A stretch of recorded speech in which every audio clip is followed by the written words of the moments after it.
G.D. Henderson. Hey! Woohoo!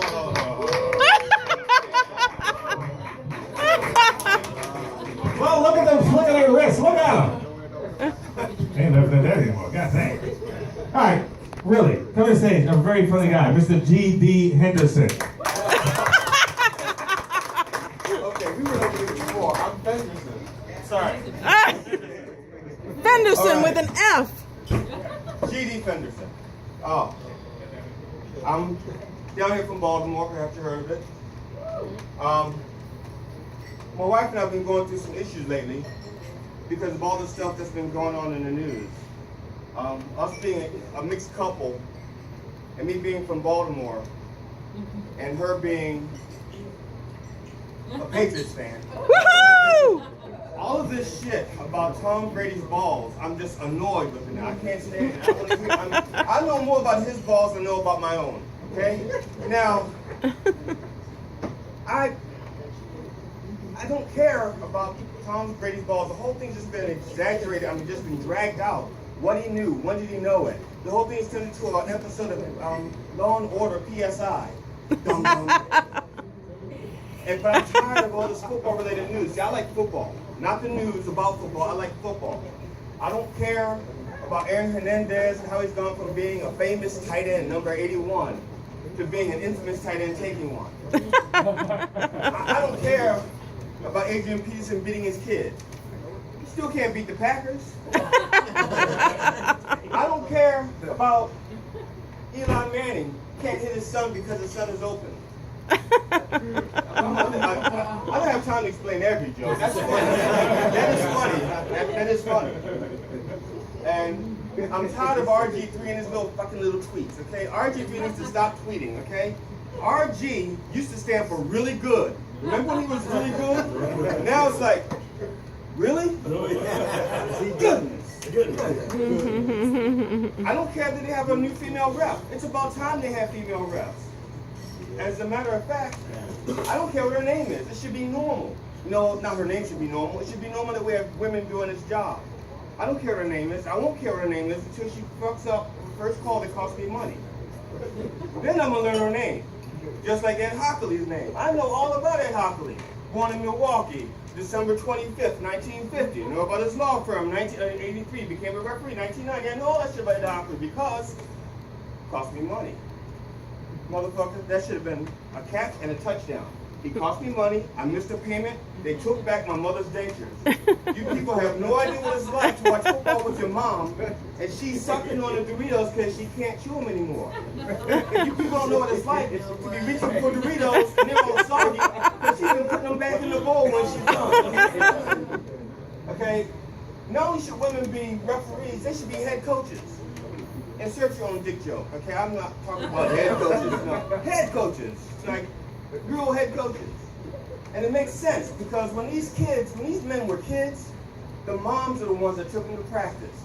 The moms are the ones that went over the playbook. The moms are the ones that made sure they got good steroids, okay?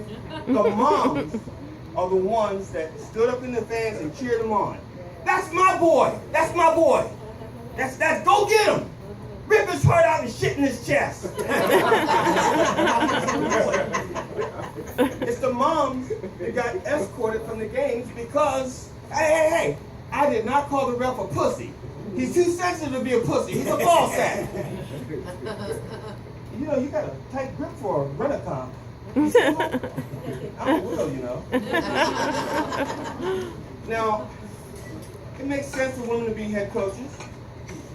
I mean, you think of, a lot of you probably saw this on television, the Toya Graham. You don't know her name is Toya Graham. You probably know her as the Riot Mom, the one who beat the kid, right? Well, if she were the coach of Miami, instead of Joe Philbin, if Dominican Sue was stomping another player, kicking another player like he usually does for a few $1,000s a month, Joe Philbin's not going to go out there. But you bet your ass Toya Graham, Riot Mom, will be out there. What the fuck were you thinking? And you know Dominican Sue? He's going to, any man's going to back down from a violent woman. He's going to do that. Women should be head coaches because after disciplining the children, they've mastered the timeout. They know how, thank you. I'll explain that one later. Now, women should be head coaches because you think about this. You've seen Tom Brady. In the fourth quarter, the Patriots are up by 47 points. In the fourth quarter, 7 minutes left in the game, they won't pull him out. Belichick tries to pull him out. Tom Brady goes, not coming out. But if that coach is Billie Jean Belichick, Tom Brady's coming out the game. Why? Tom Brady's married. He knows he's not going to win that argument. He's going to go over there. He's pulling him out the game. And he's going to sit his ass down. Just like he's holding Giselle's purse outside the dressing room. What you do?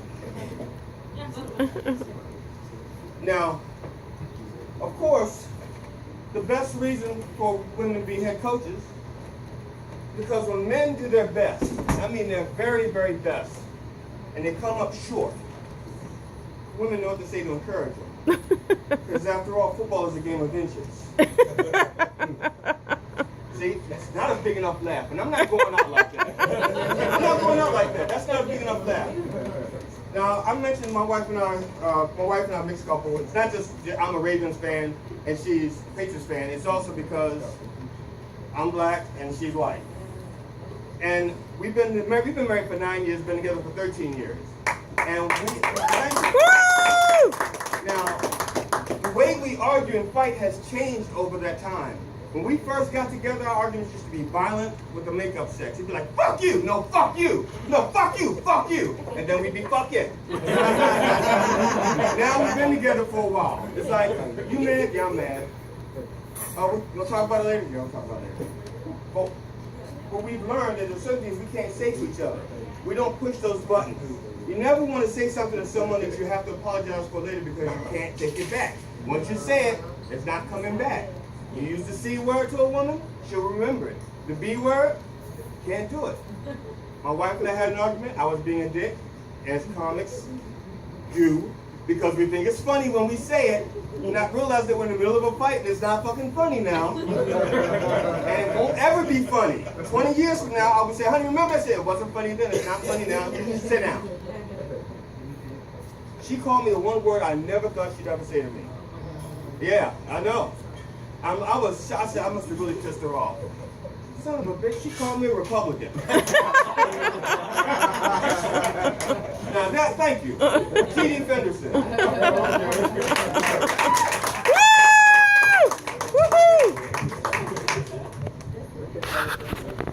I need to hear you say it one time so I know like your name and shit. Goddamn. T.D. Fenderson. Fenderson. No, the last night they put on it like they actually did put